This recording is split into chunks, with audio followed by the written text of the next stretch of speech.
This was our first time for all of us working in the studio, and we had an absolute blast. I mean, the overnights were crazy. I mean, the first night we went in at 6 p.m. and we left at 6 a.m. the next day, so it was 12 hours in the studio, and there was a few of those, and it was a lot of fun, except for the one time that we got kicked out at 2 a.m. by Campus PD for something.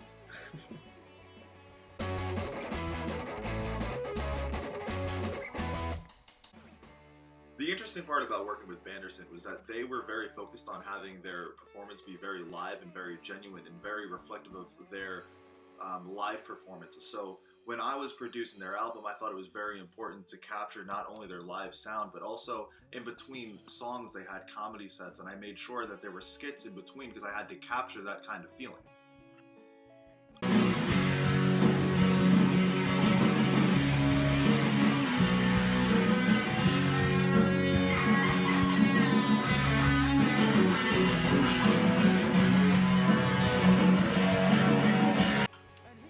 I think the biggest thing that we took away from the entire experience is that less is more. For instance, on 3 of the recordings, the ones that we did in our last session, we found that those came out the best because instead of miking up the drum set with maybe like 8 microphones, what we did is we did the Glyn Johns approach and did basically 2 kind of overheads and then a kick and a snare, and that did a lot better of a job of capturing their sound. Does he have a soul? My favorite part of recording this album was the organic feel that we achieved. We're a band that really likes to improv. I can speak for myself and David here when we say that we make up stuff a lot. A lot of the parts of the songs are never the same every time we play it, and we wanted to capture that in the recording, and I think we really did a good job of that. We kind of approached it as, why would we each have our own spaces playing by ourselves when we couldn't have all 4 of us playing together and feeding off our energies and whatnot.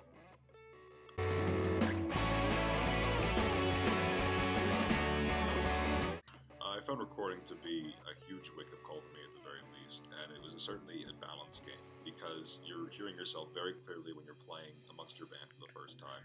I mean, people record their things when they're doing their own practice, but like this, the kind of clairvoyance you get with recording is almost always, you're never always like completely happy with how you sound.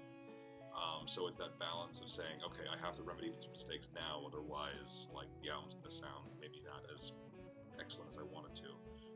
With the fact that, you know, there's a time constraint and you have to.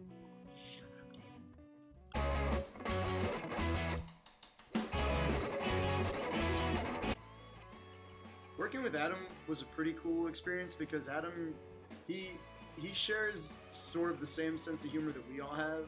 And the sense of humor was something that was definitely prevalent in the entire album. I mean, just like the comedy skits in general and like, you know, having him be all on board with that stuff. I mean, we did so many different takes of comedy skits. Like, not even all of them made it, which was like, I mean, like, you know, some of like my favorite ones got cut, but I still loved it. Like, it was awesome. And, yeah, and it was definitely challenging at times, but overall just a great experience. Good experience. Yeah.